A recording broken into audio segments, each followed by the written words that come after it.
Welcome back. Today we have yet another Paragon video. This one is going to be on basically what each faction does and some of the best cards in them.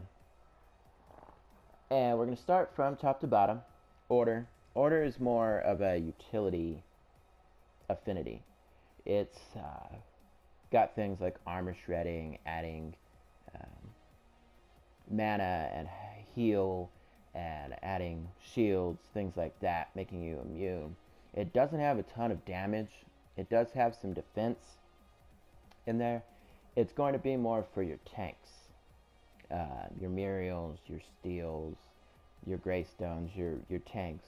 You can add some much needed utility into Gadget or Sparrow, characters like that.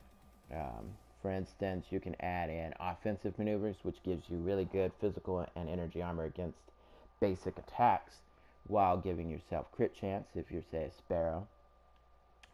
You can add Golden Veil or Bright Steel Plate, or the both of them, for armor, again, crit chance, things like that. You've got a lot of good cards that do add some attack while adding other utility benefits. So you can put health regen, mana regen, or health.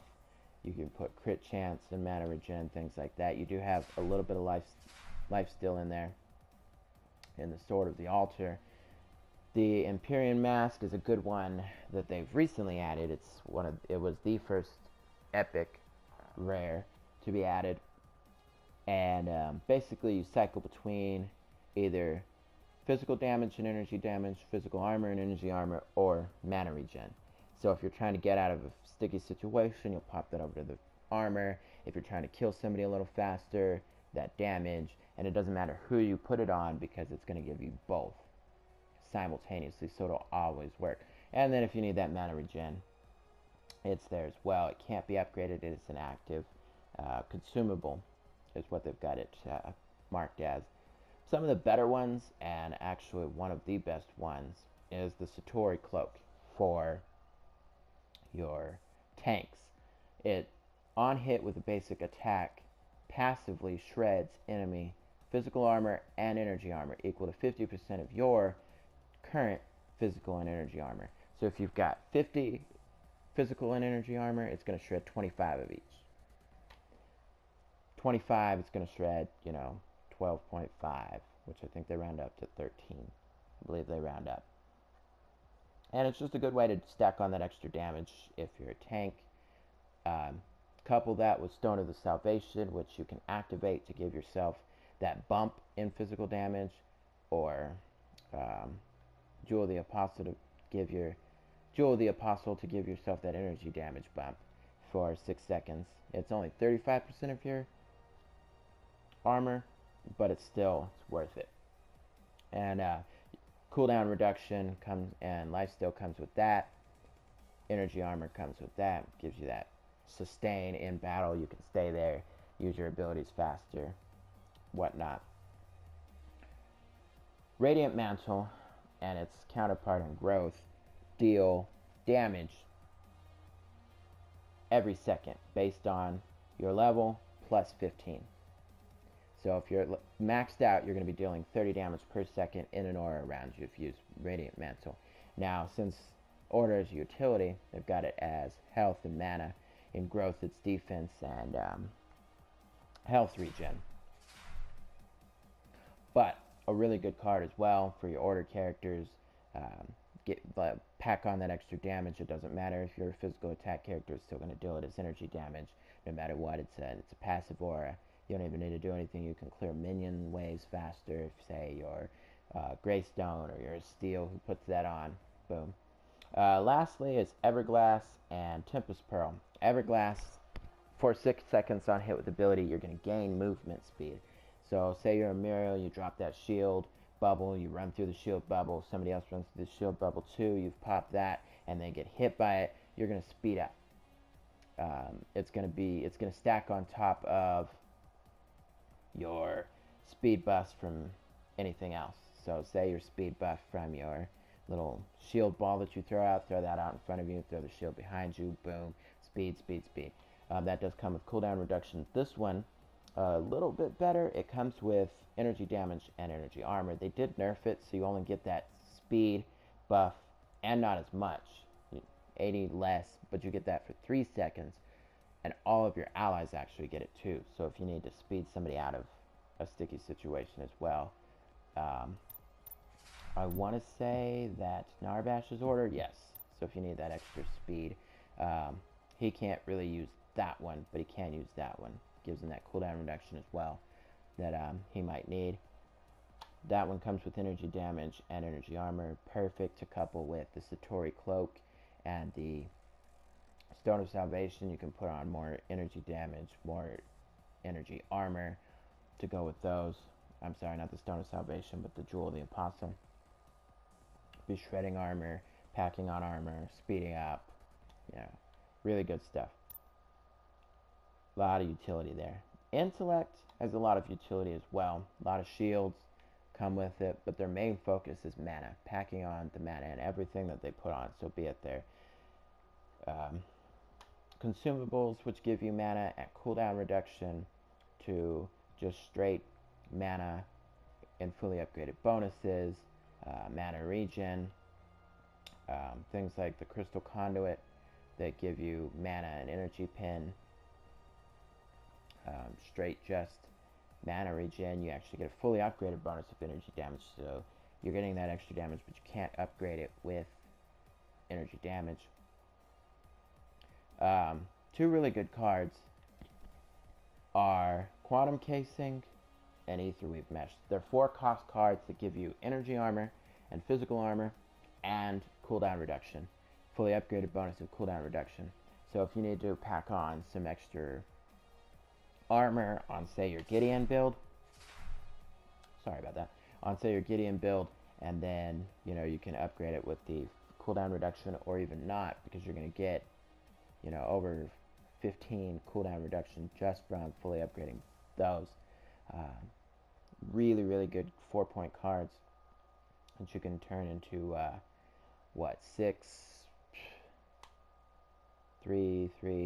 15-point cards?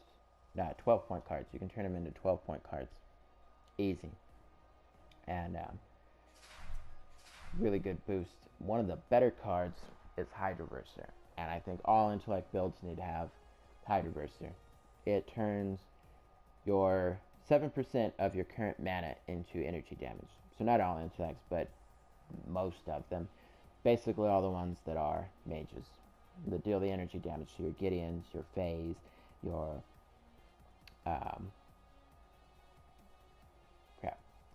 where was that? Your howitzers and the like. You are going to gain energy damage from all that mana that you're putting in. So when you're putting in stuff like Yamp Crystal that gives you that bonus in mana, the Crystal Conduit, you're putting in all that stuff, and then you pack on a Hydroverse, you're turning all that into energy damage. So instead of needing to focus on energy damage, you can focus on that mana that Gideon desperately needs, couple it with that cooldown reduction and armor there, and then turn it all against your opponent with the Hydroverser. It does have things like Shockwave, which slows enemies, Plasma Channel for shredding armor, and it comes with mana and mana regen.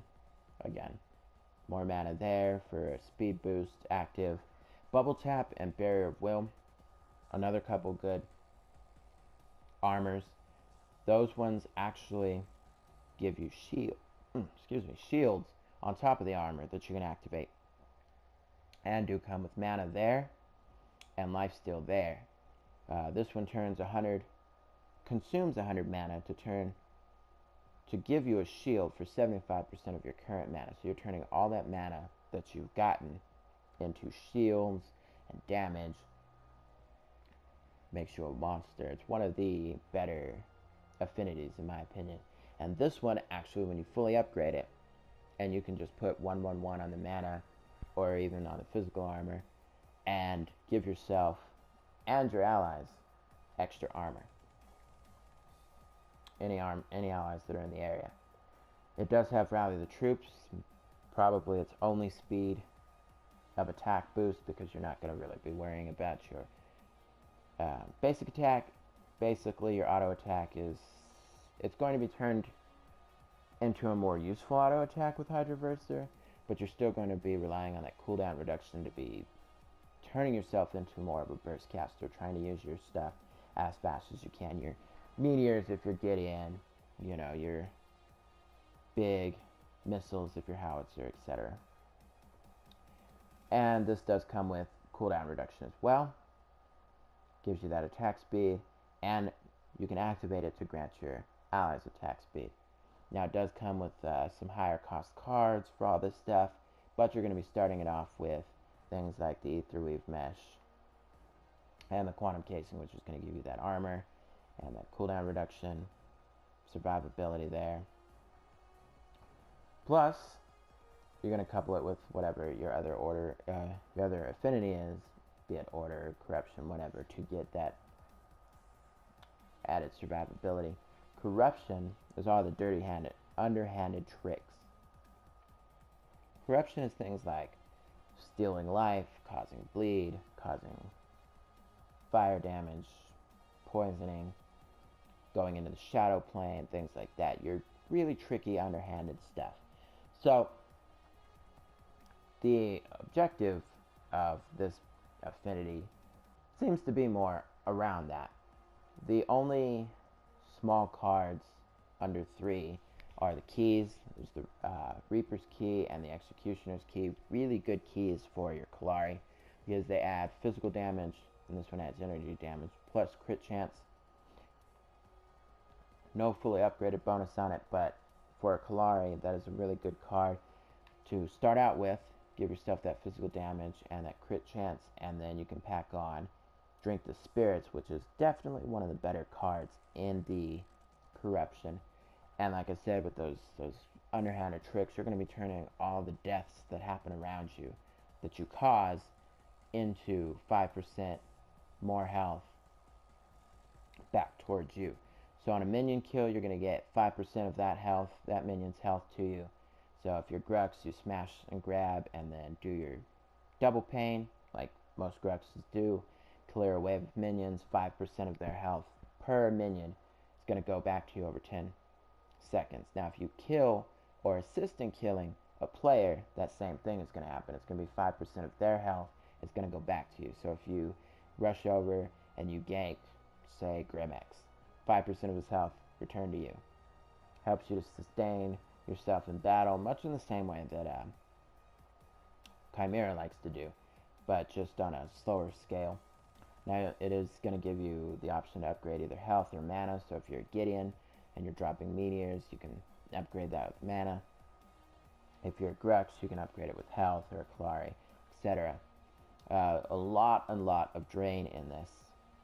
Health, lifesteal, it's just rampant in everything. You're going to see it pop up on, let's say, Cup of the Vampire, which is really good for a Grux build. You're going to get that added lifesteal bleed damage, lifesteal on bleeding targets, things like that. Scarab Claws is a really good epic rare that they just added in. And on hit with a basic attack, now this is a passive, on hit with a basic attack, to a target with a shield, shred all of their armor for 6 seconds. So you're fighting Fang Mao. He pops a shield, you hit him with your basic attack, there goes all his armor. Now you go through the shield, go through his armor, you're already through his armor, and you're eating through his health. You're going to upgrade with cooldown reduction and attack speed. That's turning your Gideon or your Grux into a freaking monster, or your Grimexes. You're going to be shooting, you're going to be slowing, all that sort of thing. Trader's Touch, another really good one. Basic attacks on players deal 3% of their current health as additional physical damage. So say I'm a Gideon, I hit you with my basic attack, I'm going to do my basic attack's damage and energy damage, plus an additional 3% of your health as additional physical damage. Now I'm not really sure whether that, I'm assuming that goes, the whole through the armor effect, and whatever comes out of that. So it's not like going to be massive amounts of damage. it is adding that damage, and again comes with the lifesteal. Necroveil, you get that energy penetration and energy armor. So for your Gideons and your Iggy and Scorch, on player kill, enter the shadow plane for 3 seconds. So if you're a Gideon and you go in behind and you do your ultimate, but a lot of Gideons have the problem of getting out once they do that, then you get that first kill, say 2 of the enemies that were there survive, and then you drop into the shadow plane, reposition yourself, get out of harm's way, gives you time to reposition basically. And it gives you that added, again, energy penetration and energy damage, which is really good. Got a really good upgrades there. Dreadfast Relic. It's an active. For 6 seconds, on a hit with ability, apply life grants to an enemy for 4 seconds. Attacking an enemy marked with life grant gives lifesteal to attackers. So say I see a Grux fighting a Grux, and I go behind and hit the Grux from behind after activating that. Now the Grux that's fighting that hits that enemy, and he's getting that lifesteal, that 12.5% lifesteal back. Gives him that survivability. I've just helped him kill something he may or may not have been able to kill. Plus you can upgrade that with crit chance, lifesteal. If you put that on with, say, Cup of the Vampire on your Grux, you're getting that lifesteal, you're building it up. Now they did nerf lifesteal, so Corruption has all these lifesteal cards that really amp up that lifesteal, makes them the lifesteal monsters of the game, or things like that. Brings it back into being, viable, but more for the affinity that they intended it to be viable for, as opposed to everybody just having lifesteal always. And that's kind of the basics of it. Get a lot of lifesteal, a lot of survivability from that. Fury is the fastest affinity. By that I mean they're placing cards faster, they are shooting faster with their auto attacks, they've got a lot of cooldown reduction. They've got the most 2-cost cards in the game so far. Everything from energy damage and attack speed to cooldown reduction, crit chance and attack speed, lots of attack speed here. Armor Var, on unit kill, restores 7 mana. That actually got a bump recently from, I believe it was 1.5 mana. So, you have that on, your Iggy, an Iggy and Scorch. You throw out a turret, wipe out a wave of minions, 7 times 4, 5, 35 mana back. That's most of the cost of that turret. So they got things like that. That's one of the better cards. Micro Nuke, you'll see a lot of Iggy and Scorch, or energy damage Fury characters using that.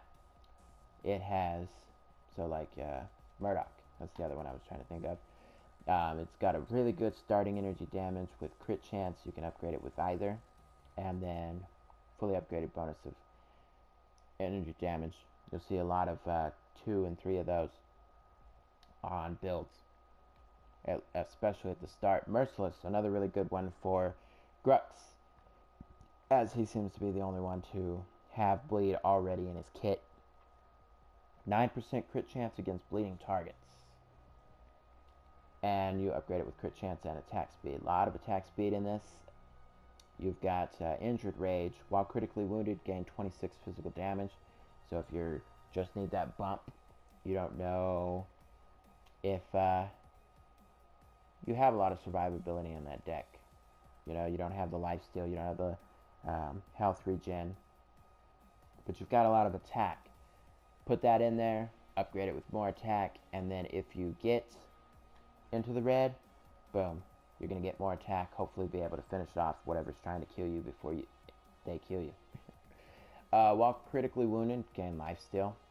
You can couple that one with the other one, so you get that bump in attack, hit a little bit harder, and get that lifesteal back, because it's a percentage of the damage you're dealing. So you're going to get that bump in attack, and then get that lifesteal, 40% of it. Boom. Now you're back in the game, whereas the opponent you're going against, not. And it's one of the few cards in this affinity that gives you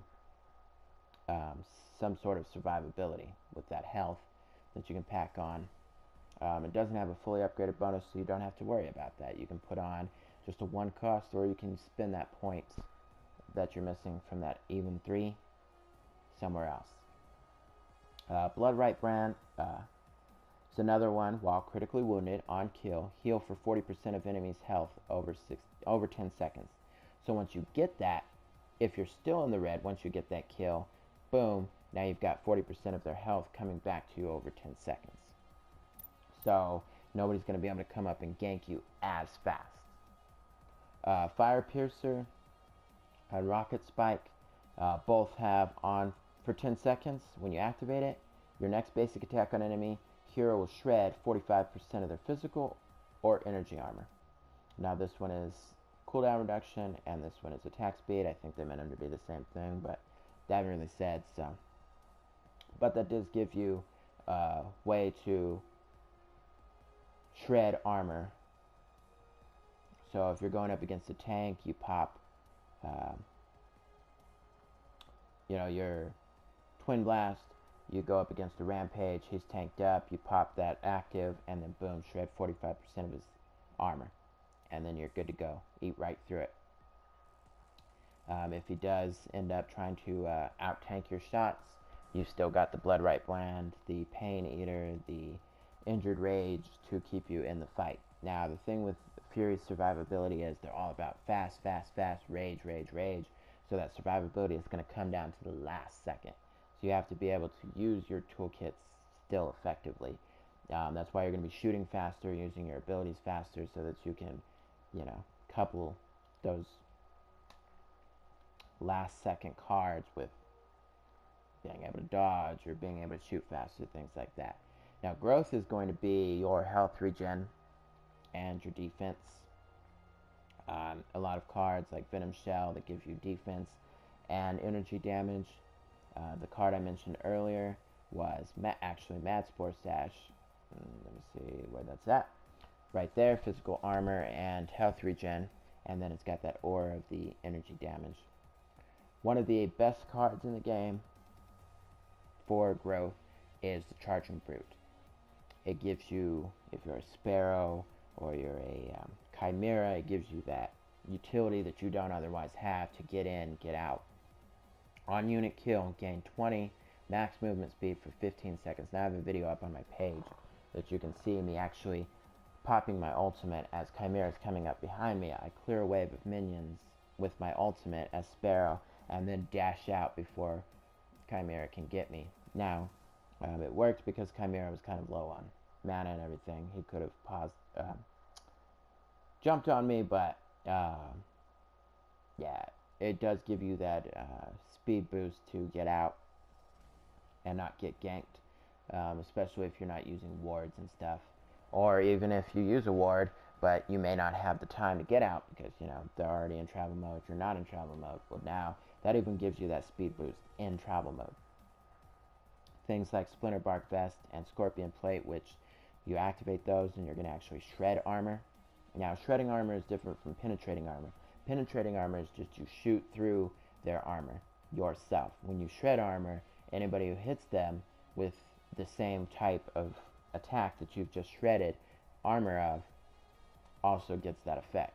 Their attacks are also going through the armor. Blight Bones, a really good one that they just added an epic rare.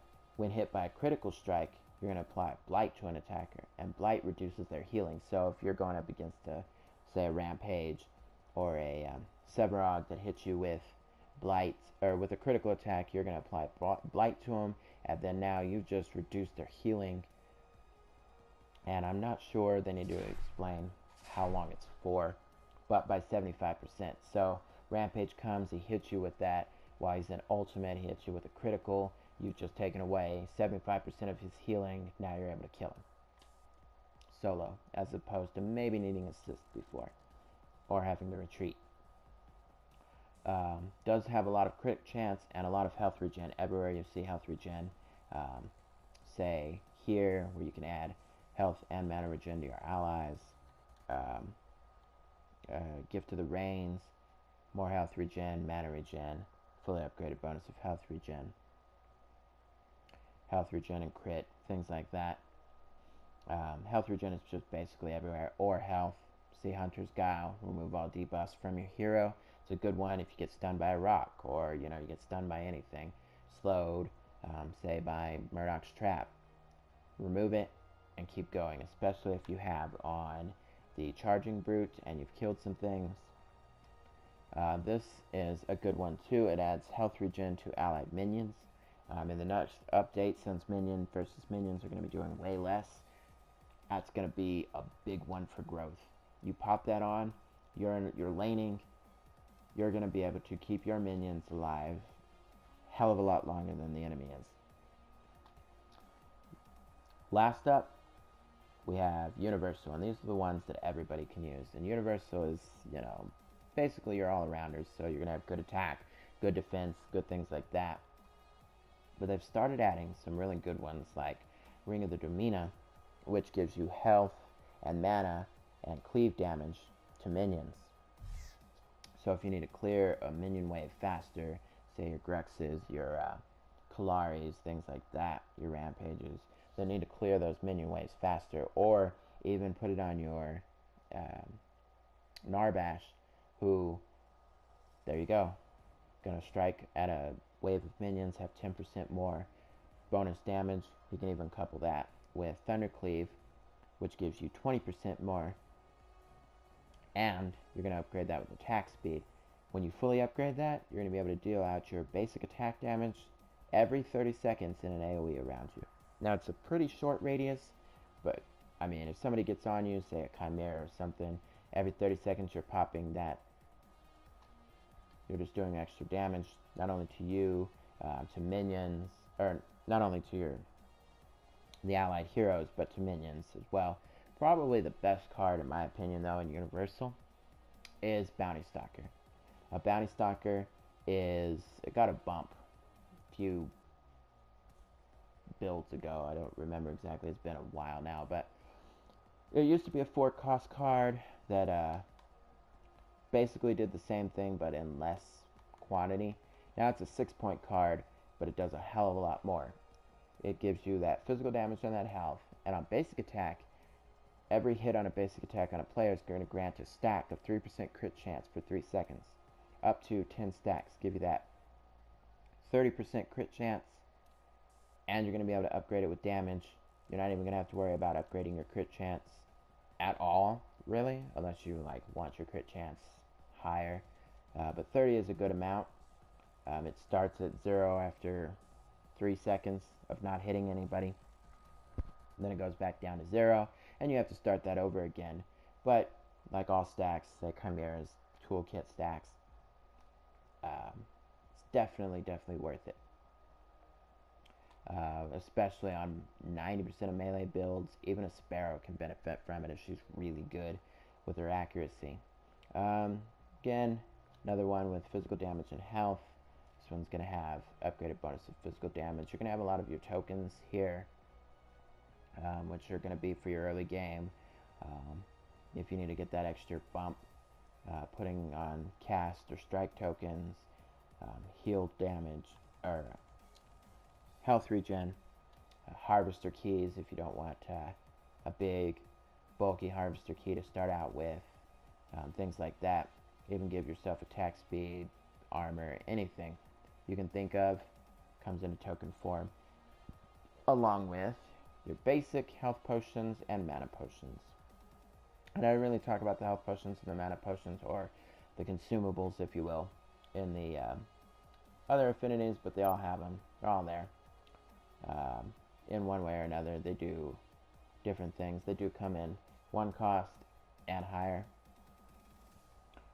and you can always check those out. But those are the basically the basics of all the affinities. The next video I'm going to show, that I'm going to put up, is how to build a deck for basically any character. Just kind of your basic guidelines of what you need to be trying to do when you're building a deck. So that's going to be that. Hope you enjoyed this. If you have any comments, questions, concerns, leave me comments and I'll try and get back to you. I'm going to place them on the forum, so you can either leave them there or on the video themselves. That's it. Stay tuned.